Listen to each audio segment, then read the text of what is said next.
વર્ષો પહેલા એક ફિલ્મ આવી હતી, એનું નામ હતું મધર ઇન્ડિયા. ફિલ્મની શરૂઆત થાય ત્યારે એક ગીત આવતું અને ગીતના શબ્દો હતા, ધરતી માતા જીવનભર હમ તેરે હી ગુન ગાએ, जितनी बार जन्म हो अपना तेरी ही गोद में आए. ધરતી માતાને આપણે આભાર વ્યક્ત કરવા કે આપણી કૃતજ્ઞતા દર્શાવવા હિન્દુ સનાતન સંસ્કૃતિ એવું કહે છે કે બાળક જાગ્યા પછી પોતાના હાથમાં લક્ષ્મી, સરસ્વતી અને ગોવિંદનો અહેસાસ કર્યા પછી બોલે છે, સમુદ્ર વસને દેવી પર્વતત્સન મંડળે વિષ્ણુ પત્ની નમસ્તુભ્યમ પાદઃ સ્પર્શમ ક્ષમસ્વ મે. ધરતીને પગનો સ્પર્શ થવાથી પણ ક્ષમા માગતી સંસ્કૃતિ ધરતીનું આટલું દોહન કે શોષણ કેવી રીતે કરવા માંડી છે. નમસ્કાર, આપની સાથે હું દેવાંશી. વિકાસ એ આપણી જરૂરિયાત છે. આપણે એના વગર ટકેલા કે નભેલા નથી. હું જે સ્ટુડિયોમાં રહીને વાત કરી રહી છું ત્યાં સામે ચાલી રહેલી લાઇટ હોય, આ લેપટોપ હોય, જે પેન વાપરું છું, ડાયરીમાં જે કાગળ છે, આ બધું જ પ્રદૂષણ કરે છે. હું મારા માથા પરથી એ જવાબદારી હટાવીને હું સીધા બસ નહીં આમ સામે દર્શકો કે સરકાર કે તંત્ર કે કંપની એ રીતે જો પ્રદૂષણની વાત કરીશ તો હું ખોટી હોઈશ અને ખોટી કરતાંય હું પોતાની જાતને જુઠ્ઠું બોલી રહી હોઈશ. અને એટલે જાતને જુઠ્ઠું ન બોલવું જોઈએ. આપણે કેટલા દુનિયાને પ્રામાણિક રહીશું એ ખબર નથી, પણ પોતાની જાતને પ્રામાણિક રહેવું એ પહેલી શરત છે. અને એટલે જ એ પ્રદૂષણનો ભાર મારા માથા પર પણ છે એ વાતનો સ્વીકાર કરીને એનું સોલ્યુશન સમજવાની કોશિશ કરવી છે. હાઈકોર્ટમાં અમદાવાદની સાબરમતી નદીના પ્રદૂષણનો જે મુદ્દો ચાલી રહ્યો છે એના વિશે વાત કરતા પહેલા બાકીના વિસ્તારોમાં આસપાસના લોકો કેટલી ભયાનક સમસ્યાઓનો સામનો કરે છે એ પણ સમજવું છે. જીઆઈડીસી એરિયામાં કામ કરતા માણસો, ત્યાં કામ કરતા મજૂરો, કોલસાની ખાણમાં કામ કરતા માણસો, એ લોકો પણ માણસો જ છે એ વાત આપણે ઘણીવાર ભૂલી જઈએ છીએ. એક પ્રશ્ન જે વારંવાર ગીર સોમનાથથી સામે આવી રહ્યો છે, ત્યાંના સ્થાનિકો અમને સતત ફોન કરી રહ્યા છે. ત્યાં પાસે એક વડનગર ગામ છે, અંબુજા સિમેન્ટની કંપની ત્યાં આવેલી છે. એટલી હદ સુધી ત્યાં પ્રદૂષણ થાય છે કે દરરોજ સવાર પડે એટલો બધો કચરો એમના ધાબા પર હોય અને એ સતત વાળે, એમના શ્વાસમાં પણ એ જ કચરો જાય, એમનું જીવન ટૂંકાઈ જાય. જે લોકો ખાસા વર્ષો જીવવા જોઈએ એ થોડા વર્ષો જીવીને મરી જાય. પણ એટલા એ મહત્વના માણસો નથી કે એમના મૃત્યુ એ સમાચાર બને. એ એટલા મહત્વના માણસો પણ નથી કે એમના મૃત્યુને રોકવા માટે કોઈ એટલી મોટી કંપનીને એવું કહે કે તમે થોડું પ્રદૂષણ ઓછું કરો ને બાપ, શું ફરક પડવાનો છે. આટલી મોટી કંપની, આટલું મોટું ઉત્પાદન, કંપનીની પાસે તર્ક છે. આટલા બધા મકાન થઈ રહ્યા છે, આટલું બધું થઈ રહ્યું છે, તો સિમેન્ટ આપણે પણ તો વાપરીએ છીએ. હું જ્યારે અંબાજીથી જ્યારે પણ આ બાજુ આવું અને હું વચ્ચે ઈડરથી આગળ જાઉં અને આમ કપાયેલા ડુંગરો જોઉં તો મને એવું થાય કે આટલા સુંદર ગઢ અને આટલી ઇમારતો હતી, કેટલું પ્રકૃતિએ આપેલું હતું, કેમ તોડી નાખ્યું, કેમ આટલું બધું ખનન થઈ ગયું. પણ એ કેમનો જવાબ આપણી પાસે એ પણ તો છે કે આપણે આટલા બધા કન્સ્ટ્રક્શન કરી રહ્યા છીએ, એટલું બધું થઈ રહ્યું છે, તેની અંદર વપરાય ક્યાંથી રહ્યું છે. એ આવે છે એ વાપરવાવાળો વર્ગ તો મોટા ભાગે બધા જ લોકો છે. અને એટલે જ આ અનંત પ્રશ્નો છે, ફર્યા કરે છે એક માથાથી બીજા માથા પર, બીજાથી ત્રીજા પર, પણ આપણી પાસે એ જવાબ છે જ નહીં કે ગીર સોમનાથમાં સૂત્રાપાડા પાસે જે કંપની આવેલી છે એ ગળીનું થતું પ્રદૂષણ હોય, અંબુજા સિમેન્ટનું થતું પ્રદૂષણ હોય, નિરમા સામે જે તે સમયે લડેલા કનુભાઈ કલશરિયા હોય, દ્વારિકાની આજુબાજુ લોકો જે લડી રહ્યા છે એમની સમસ્યા હોય, આ લોકો સતત લડતા જ રહે છે. અહીંયા અમદાવાદમાં અમે એક ચિરીપાલના કારણે થતા પ્રદૂષણની, ત્યાંની એમની જે ફેક્ટરી છે એના કારણે થતા પ્રદૂષણને ગામના લોકોની વાત કરી. ગામના લોકો કેન્સરની બીમારીથી પીડાવા માંડે. એ લોકો સામે આવીને ફરિયાદ કરે કે યાર અમારા શ્વાસમાં જઈ રહ્યો છે સિમેન્ટનો, અમારા ફેફસા બ્લોક થઈ રહ્યા છે, કોઈ કંઈક તો સમજો, કંઈક તો બદલો. અને છતાંય કશું જ ન બદલાય. વર્ષોના વર્ષ એકના એક ડિસ્કશન થયા કરે. કદાચ કંઈક બદલાઈ રહ્યું હશે, પણ એટલું ધીરે ધીરે બદલાઈ રહ્યું છે કે એ દેખાતું નથી. એ પુષ્પના ખીલવા જેવી પ્રક્રિયા છે કે થઈ રહ્યું છે, પણ હજી આપણને જ્યાં સુધી ખીલશે નહીં ત્યાં સુધી ખબર નથી પડવાની. પણ એ વચ્ચેની પ્રક્રિયામાં મરતા માણસો, એમનું સોલ્યુશન શું, તો એનો ઓલમોસ્ટ કોઈની પાસે જવાબ નથી. દરેક માણસને એવું લાગે છે જે લોકો કામ કરી રહ્યા છે એને કે અમે એફર્ટ કરી રહ્યા છીએ, પણ ખબર નહીં કે અમે નિરાકરણ સુધી નથી પહોંચી રહ્યું. એટલે સૌથી પહેલાં ગીર સોમનાથના વડનગરના લોકોની એ સમસ્યાને જોઈએ, જાણીએ, સમજીએ અને પછી એ વાતનો જવાબ આપીએ કે આ લોકો આમને આમ મરતા રહે અને આપણે એવું કહીએ કે વિકાસમાં કોઈકે તો ભોગ આપવો પડે. એની જગ્યાએ જો સીધો તમારે ભોગ આપવાનો હોત તો તમે આપતા? સાંભળીએ એમને. સંદીપ ભોળા, વડનગર ગામનો રહેવાસી છું, બરોબર. અહીંયા છેલ્લા 35 વર્ષથી અંબુજા કંપની ચાલી રહી છે. છે. હાલમાં 2 વર્ષથી અદાણી આ પ્લાન્ટ ખરીદી લીધો છે અને છેલ્લા 2-3 વર્ષથી આ કંપની એટલું પ્રદૂષણ પોલ્યુશન કરી રહી છે કે જેની કોઈ સીમા નથી કે કહી ન શકાય એટલું. અને છેલ્લા પાછળ આવેલો છે એફઆર પ્લાન્ટ કેમિકલનો છે, જે એટલી હદે એની ગંધ આવી રહી છે.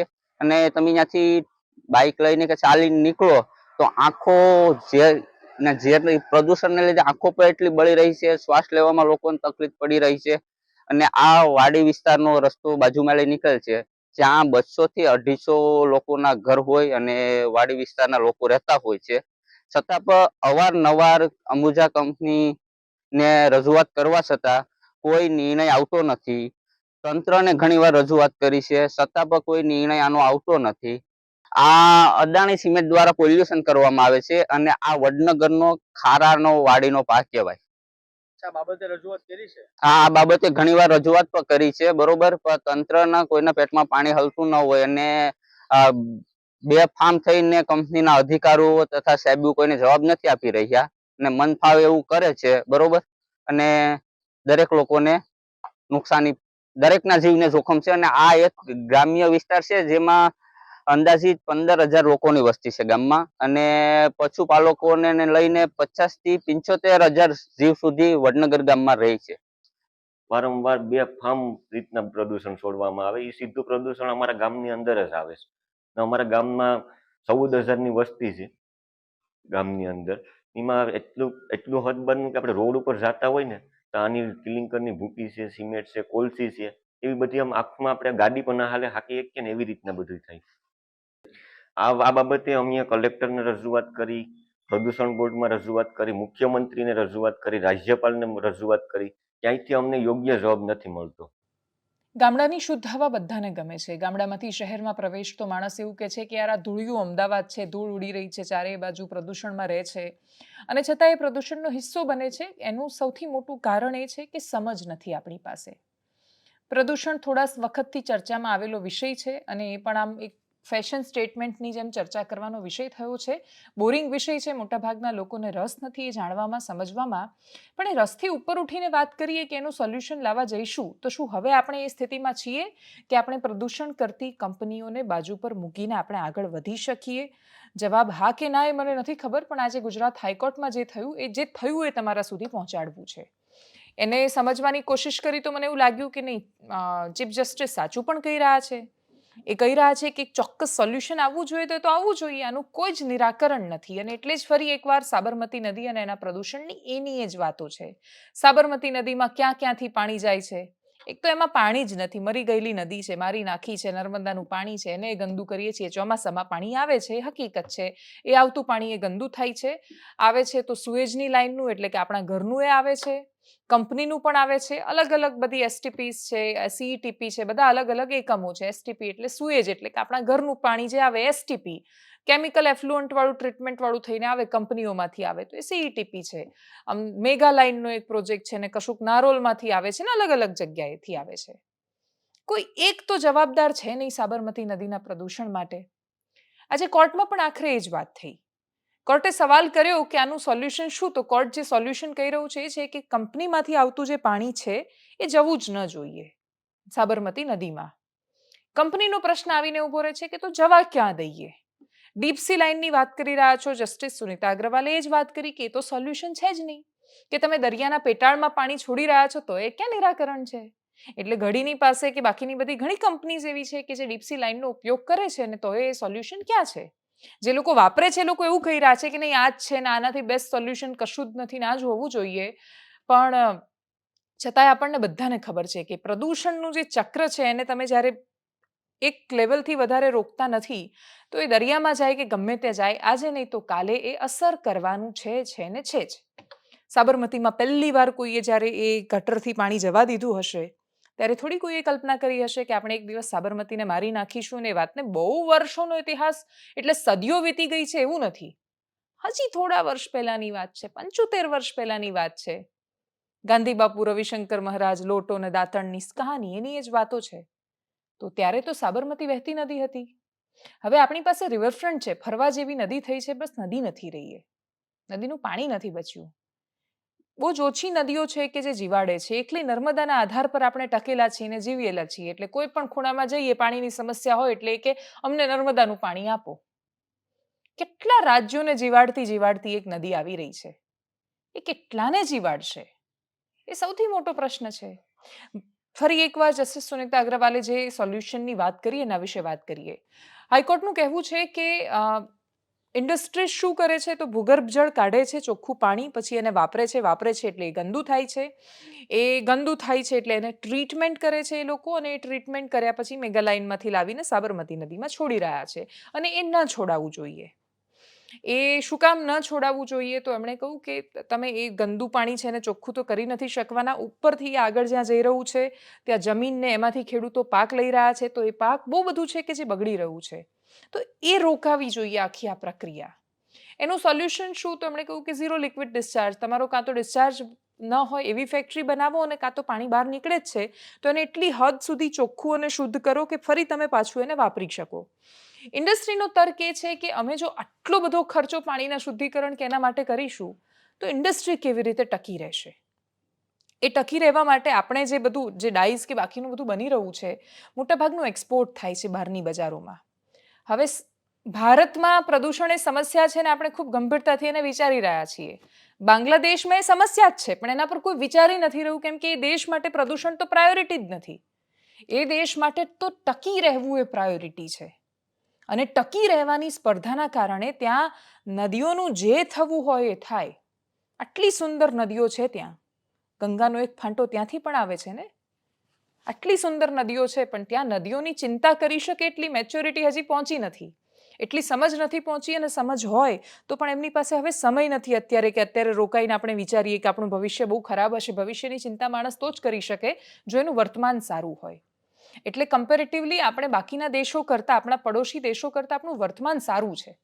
આપણું વર્તમાન સારું છે તો આપણને હવે શ્વાસ લેવાનો સમય મળ્યો છે. આપણે રોકાયા છીએ એ રેસમાંથી બહાર આવીને એકવાર દૂર રહીને જોઈએ છીએ કે આપણે જે રેસમાં ભાગીએ છીએ એનું કોઈ ભવિષ્ય જ નથી. બાકીના દેશો એ રેસમાં પડેલા છે. એમની પાસે ભવિષ્ય જોવાનો સમય જ નથી. એમના સર્વાઈવલનો સવાલ છે. અને એટલે એ લોકો ખૂબ સસ્તું એમને, કેમ કે એમને આ બધા ખર્ચા નથી કરવાના. એમને સીઈટીપી નથી બનાવવાના, એમને બાકીનું બધું નથી કરવાનું. એમણે એ જ પાછું પાણી ફરીથી વાપરી શકે એવી પદ્ધતિ નથી બનાવવાની. અને સૌથી મહત્વની વાત, પ્રદૂષણ એમના માટે વિષય જ નથી. એટલે બાકી બીજું કરપ્શન તો ભયાનક છે. આપણને એવું લાગે છે કે આપણે ત્યાં ભયાનક છે, આપણાથી એ ખરાબ સ્થિતિવાળા દેશો છે. એટલે આ ચક્રમાં થાય છે શું કે બાકીના દેશો છે એ આપણા કરતાં ખાસું સસ્તું બનાવી દે છે. અને એ જ્યારે કંઈક ખાસું સસ્તું બનાવે છે તો એ બજારમાં તરત બજાર છે. બજાર એવું નથી જોતું કે આપણે આને મદદ કરીએ કેમ કે આ પ્રદૂષણ નથી કરતા. જે વિકસિત દેશો છે એ પોતાના દેશમાં ક્યાં આ પ્રકારના ઉદ્યોગ ચલાવે છે જે આટલું પ્રદૂષણ કરતા હોય તો પરવાનગી જ નથી આપતા. હંમેશા એ બધો બોજો ગરીબ દેશોના માથા પર આવે છે. આપણે સદનસીબે એટલી બધી ગરીબાઈમાંથી બહાર નીકળી ગયા છીએ કે જ્યાં આ પ્રકારના ઉદ્યોગ એ આપણી લાઇફલાઇન નથી રહી. અને એટલે જ ઇન્ડસ્ટ્રીનો જે પર્સપેક્ટિવ છે કે એમનો જે દ્રષ્ટિકોણ છે, એમની વાત પણ સાચી છે કે જો અમે આ પ્રકારે કરવા જઈશું તો આ ઇન્ડસ્ટ્રીમાં ટકી કેવી રીતે રહીશું. આવનારા સમયમાં રિસર્ચ કર્યા પછી ગુજરાત પોલ્યુશન કંટ્રોલ બોર્ડ, ઇન્ડસ્ટ્રીના એસોસિએશન, બાકીના બધા લોકો શું જવાબ આપે છે એ ખબર નથી. અને એ ખાલી જવાબ છે કે સોલ્યુશન રહેવાનું છે એ પણ અમને નથી ખબર.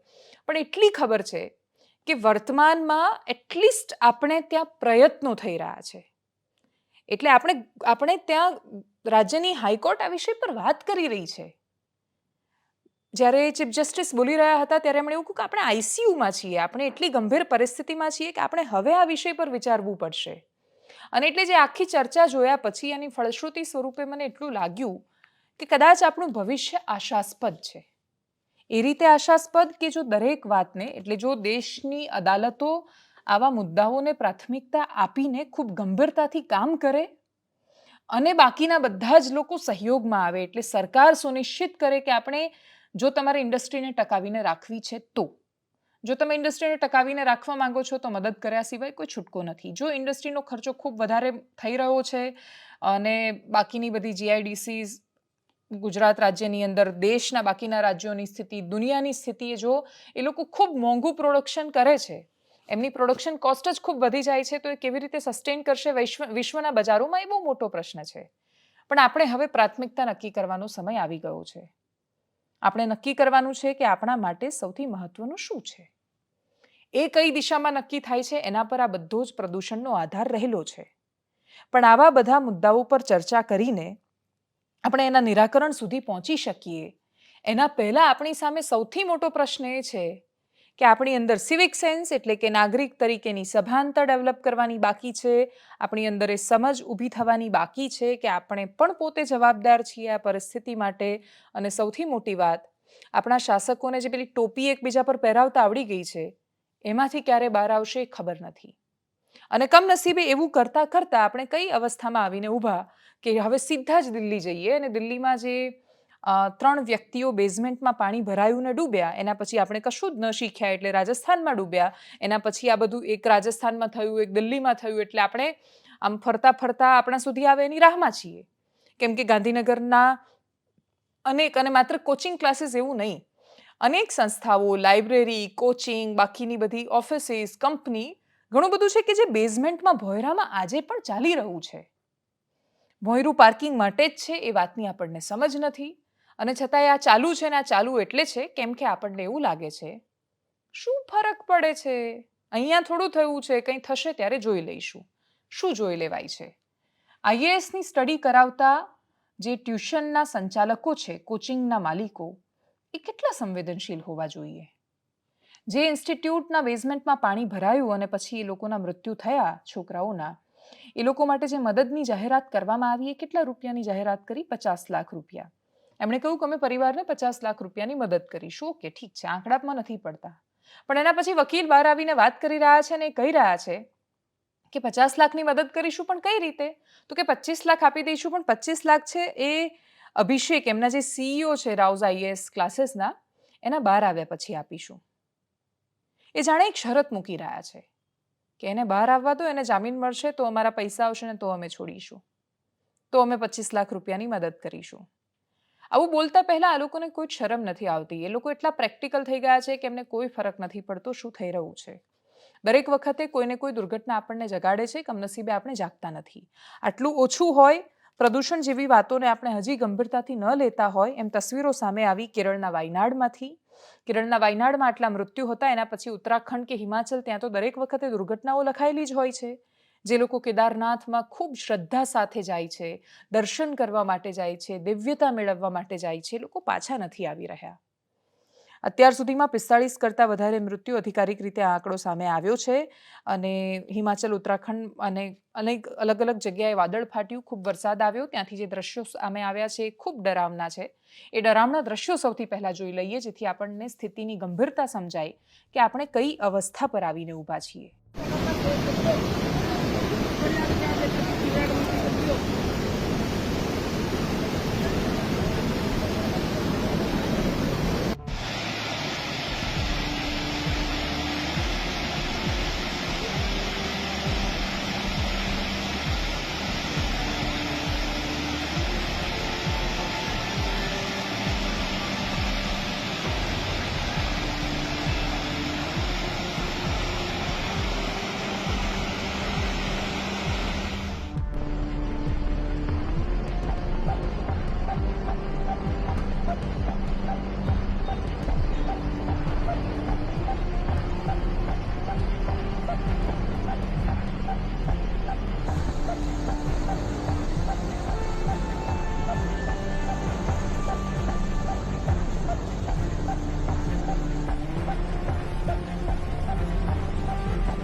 सारे के सारे ये कैंप चाहिए ऊपर ही जाके और विकास कैंप हम यही तो ले लेते हैं, यहाँ नहीं हम ले लेते।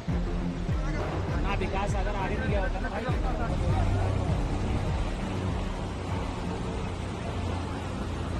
આપણે ત્યાં અજીબ એ થાય છે કે ઉદાહરણ તરીકે રાઉઝ ક્લાસીસ છે એમાં બેઝમેન્ટમાં પાણી ભરાયું તો કેસ કોના પર કરવામાં આવ્યો તો એક જે વ્યક્તિ હતો એ પોતાની થાર લઈને જઈ રહ્યો હતો હવે એને પાણીમાંથી ગાડી પસાર કરવાની છે તો એણે સ્પીડમાં જ ચલાવવી પડશે એ સ્પીડમાં નથી ચલાવતો ધીરે ધીરે આમ ગેર બદલતા બદલતા ચલાવે છે તો એ સ્ટક થઈ જશે ફસાઈ જશે ત્યાં અને એટલે એ સ્પીડમાં ગયો અને સ્પીડમાં ગયો તો પાણી નીચે ગયું અને એટલે એવા કન્ક્લુઝન પર પોલીસ એની જાતે પહોંચી ગઈ કે આ માણસના કારણે ગયું છે કોચિંગવાળા પર બધા તૂટી પડ્યા બધા પર જેટલા ટ્રાયલ કરવાના હતા એ કરી દીધા એ વાતનો જવાબ જ ન આવ્યો કે ના એ પ્રશ્ન પૂછાયો કે ગટરો કેમ તમારી ચોકઅપ થઈ ગયેલી હતી શું દિલ્હી કોર્પોરેશનની એ જવાબદારી નહોતી બનતી આટલી બધી શુદ્ધ રાજનીતિને વાતો કરીને આવેલા આમ આદમી પાર્ટીના નેતાઓ ત્યાં જઈને એ વાતનો જવાબ કેમ ન આપી શક્યા કે ગટરના ઢાંકણા શું કામ બંધ હોય છે કે કેમ ગટરો ચાલુ નથી થતી કે કેમ ચોકઅપ થઈ જાય છે કેમ સાફ નથી કરાયેલી હોતી મોટું શહેર છે અને એટલે મોટા શહેરમાં નાની નાની દુર્ઘટનાઓ થતી રહે વાતનો જવાબ ન હોય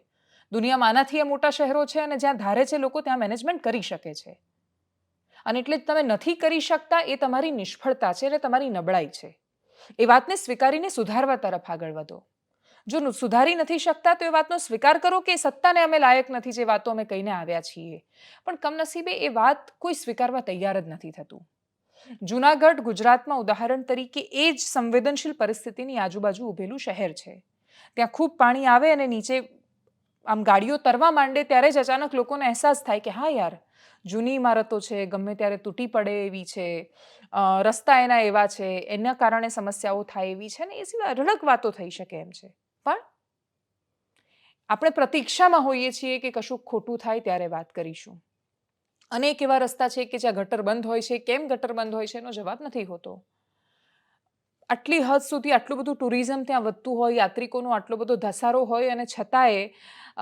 અચાનક કોઈ પણ દુર્ઘટના થાય ને આપણે એવું કહીએ કે આ કુદરતી છે તો આ કુદરતી નથી ઘણું બધું છે કે જે બહુ જ કૃત્રિમ છે અને એ વાતોનો જવાબ મળવો જોઈએ જે જવાબ મળવો જોઈએ ત્યાં શું થઈ રહ્યું છે જેને જવાબ આપવાનો છે એ શું કરી રહ્યા છે તો એ આક્ષેપ પ્રતિ આક્ષેપમાં વ્યસ્ત છે દેશની સંસદમાં એમાંય તમે લોકસભા જોશો તો તમને એવું લાગશે કે તમે આ શું જોઈ રહ્યા છો રાજ્યસભામાં તો તોય હેલ્ધી ચર્ચાઓ થઈ રહી છે મોકળાશથી વાતો થઈ રહી છે પ્રશ્નો પૂછાઈ રહ્યા છે એના જવાબ મળી રહ્યા છે એટલે હજી સુધી રાજ્યસભાનું થોડું સ્તર રાજ્યસભા જેવું બચ્યું છે ઉપલું ગૃહ છે એ દેશનું એ અલગ સદન છે ત્યાં બેસેલા લોકો સૌથી વધારે જવાબદાર હોવા જોઈએ પરંતુ ત્યાં પણ આજ ચાલી રહ્યું છે રાહુલ ગાંધીની બદલાયેલી રાજનીતિ પણ દેખાઈ રહી છે એ આજે ગયા હતા વાયનાડ ત્યાં એમણે પીડિતોને મદદ કરવાની વાત કરી એ સિવાય બદલાયેલી રાજનીતિ અને રાહુલ ગાંધીની બદલાયેલી રાજનીતિ એ બંને દર્શાવે છે કે માસ કમ્યુનિકેશનમાં આ બહુ જ મોટું એક ઉદાહરણ રહેવાનું છે જેમ નરેન્દ્ર મોદીનો રાઈઝ ગુજરાતના મુખ્યમંત્રી અને જે તે સમયે 2002 પછી યુપીએની સરકાર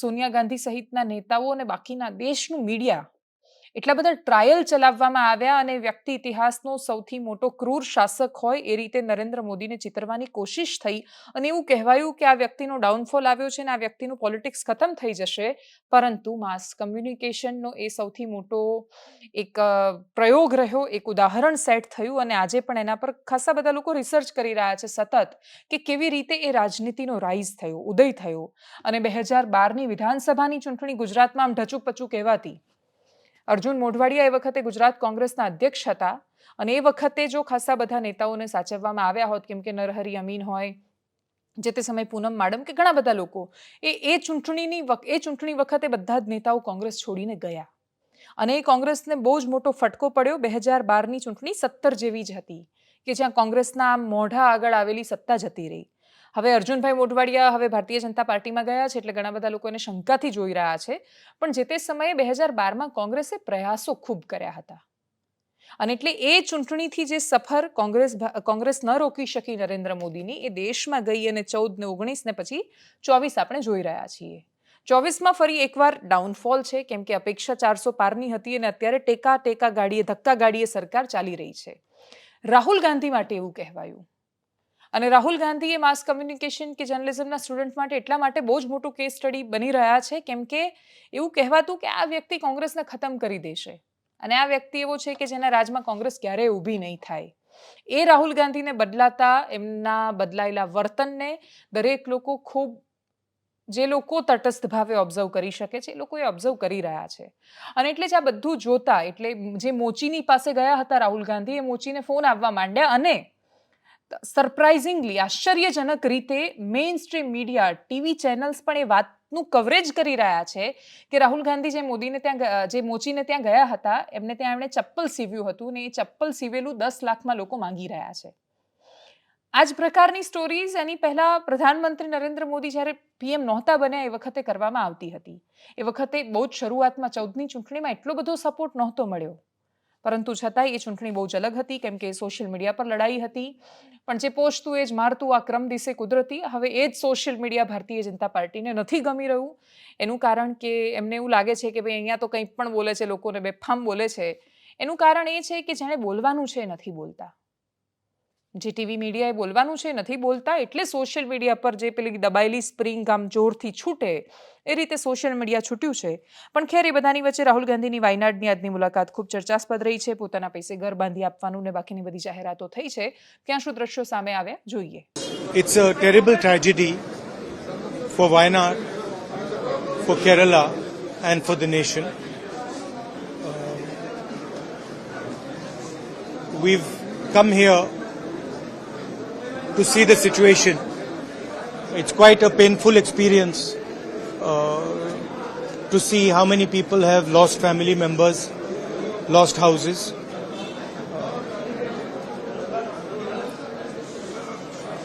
It's very difficult to speak to people in these circumstances because really you don't know what to say to them, you know. So it's been quite a difficult day for me, but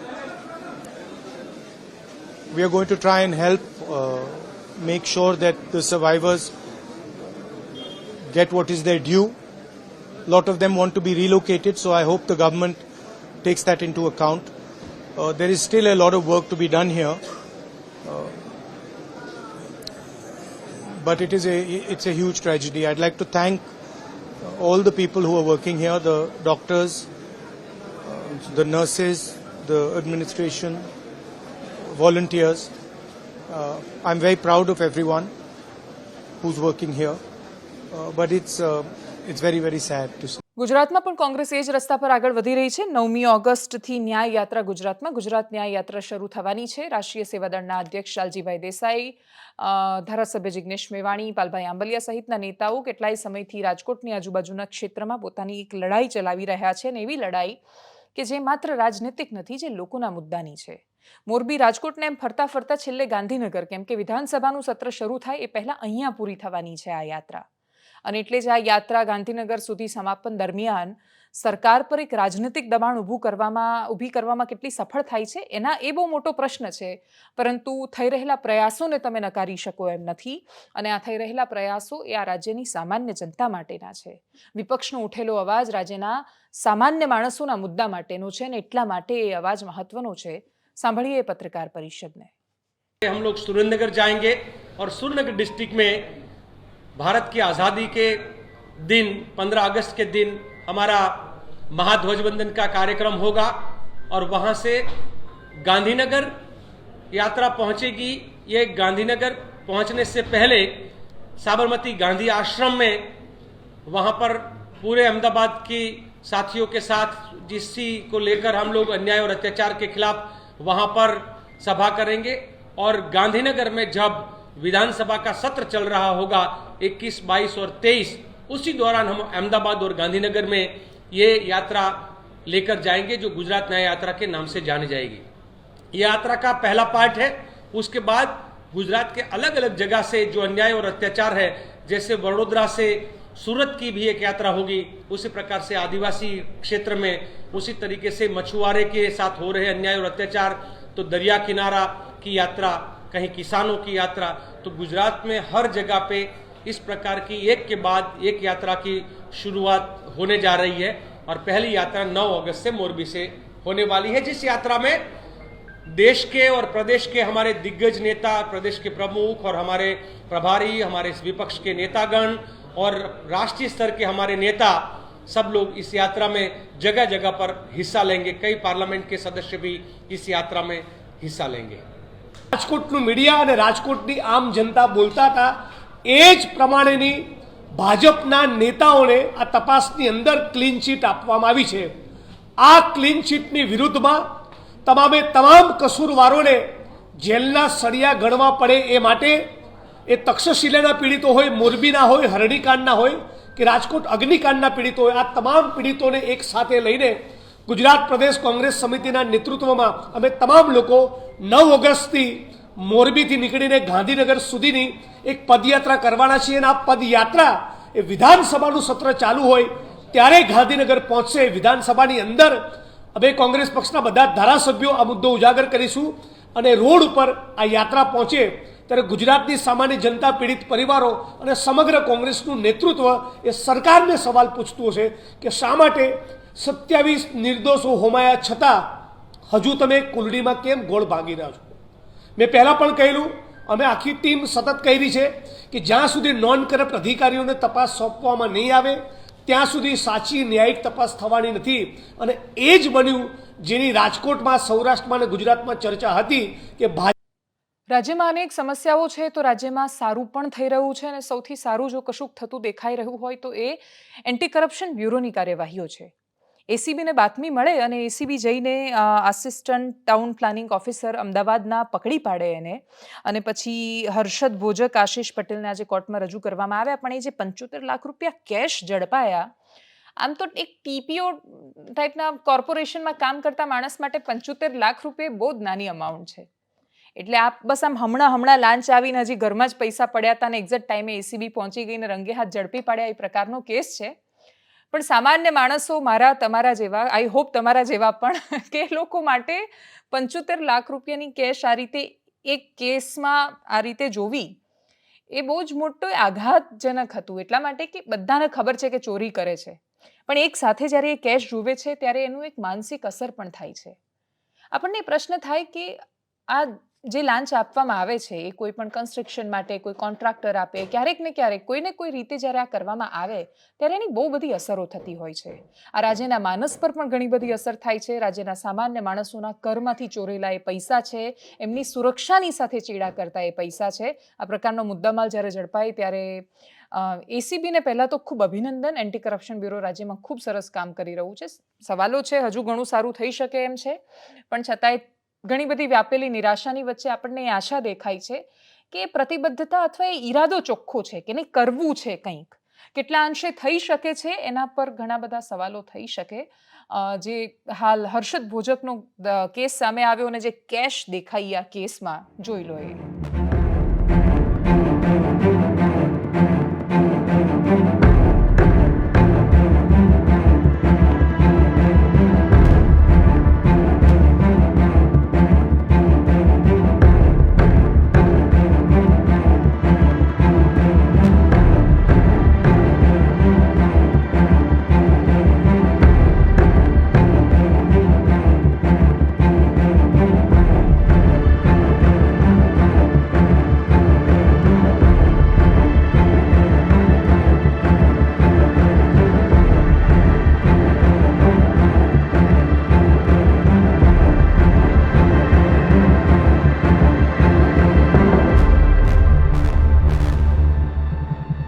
અને એકદમ છેલ્લે એકદમ સંક્ષિપ્તમાં 2-3 લાઇનના સમાચારની વાત છે। 4થા ધોરણનો છોકરો યશ એનું નામ, સુરતમાં 10 વર્ષનો એ છોકરો યશ, 2 ભાઈઓ આવ્યા ઘરેથી, કદાચ ભાઈઓની વચ્ચે ઝઘડો થયો કે પરિવારમાં થયો, કશું જ નથી ખબર। છોકરો રૂમમાં ગયો અને થોડીવાર પછી મા બાપ ગયા તો એ લટકતો જોવા મળ્યો। આનાથી દુર્ભાગ્યપૂર્ણ શું હોઈ શકે? હોસ્પિટલમાં ગયા અને જ્યારે ડૉક્ટરને ખબર પડી કે 10 વર્ષનો છોકરો છે તો ડૉક્ટરને આઘાત લાગ્યો। ઘટના સુરતની છે, આપણને બધાને ચિંતા કરાવે એવી છે। અને એટલે તમારા ઘરમાં બાળક છે, જો તમે એને ખોળામાં બેસાડી શકો, પંપાળી શકો એટલા વર્ષની ઉંમરનું છે તો એને બેસાડો। એ થોડુંક મોટું છે તો એની સાથે બેસો, એનો હાથ પકડો, એને ભરોસો આપો। ચારેય બાજુ નિરાશા, હતાશાની વચ્ચે તમે ઘેરાયેલા છો, તમે થાકી ગયા છો, તમને કોઈ સમસ્યા છે, ખૂબ ગુસ્સો આવી રહ્યો છે, અકળાઈ રહ્યા છો, તમને એવું લાગે છે, એ પ્રશ્ન થાય છે કે મારી સાથે જ આવું શું કામ થાય છે? તો એ બધા પ્રશ્ન મનમાં પૂછી લો, પણ પછી એ બાળકનો હાથ પકડીને એને ભરોસો આપો કે આ દુનિયા ગમે તેવી નિરાશાજનક કે હતાશા કેમ નહીં હોય એની અંદર, તમે ગમે તેવી સમસ્યામાં કેમ નહીં હોવ, અમે તમારી સાથે છીએ. હું તારી સાથે છું એટલી વાત કરી લો. 10 વર્ષનો છોકરો જો દુનિયા છોડીને જાય છે તો એ છેલ્લી ચીસ પાડી રહ્યો છે ને આપણે નથી સાંભળી રહ્યા. એનો ગુસ્સો છે એની પહેલા એણે ક્યારેક તો દેખાડ્યો હશે, એને અવગણવામાં આવ્યો હશે, મા બાપે કદાચ પોતાનું 100% આપ્યું હશે, એટલે મા બાપ કદાચ આવી ઘટનાઓ પછી આખી જિંદગી એ દુર્ઘટનાઓના પ્રભાવમાંથી બહાર નથી આવી શકતા, પણ છતાંય આવી દુર્ઘટનાઓ સાંભળ્યા પછી તમારી પાસે જે છે એની કદર કરો. કેમ કે જ્યારે બાળક જાય છે ત્યારે એની ના સાંભળેલી ચીસ એના પછી આખી જિંદગી કાનમાં સંભળાયા કરે છે. એનો એ વખતે લાંબો થયેલો હાથ જે તમારાથી નથી પકડી શકાયો હોતો અને છૂટી જાય છે અને હંમેશા માટે છૂટી જાય છે, એ સતત તમને ડંખે છે. તમે ઝંખો છો તમારા સ્વજન માટે, અને એટલે જ કોશિશ કરો જે છે એને ખૂબ પ્રેમ કરો. દુનિયાની કોઈ જ વાતો કે કોઈ જ નકારાત્મકતા તમારા વ્યક્તિગત જીવન પર અસર ન કરે અને તમારા બાળકથી તમને દૂર ન રાખે એવો પ્રયાસ કરો, અને આ દુનિયાને આપણે બાળકો માટે વધારે સુંદર જગ્યા બનાવી શકીએ એવી અપેક્ષા સાથે એનાલિસિસમાં અત્યારે બસ આટલું જ. નમસ્કાર.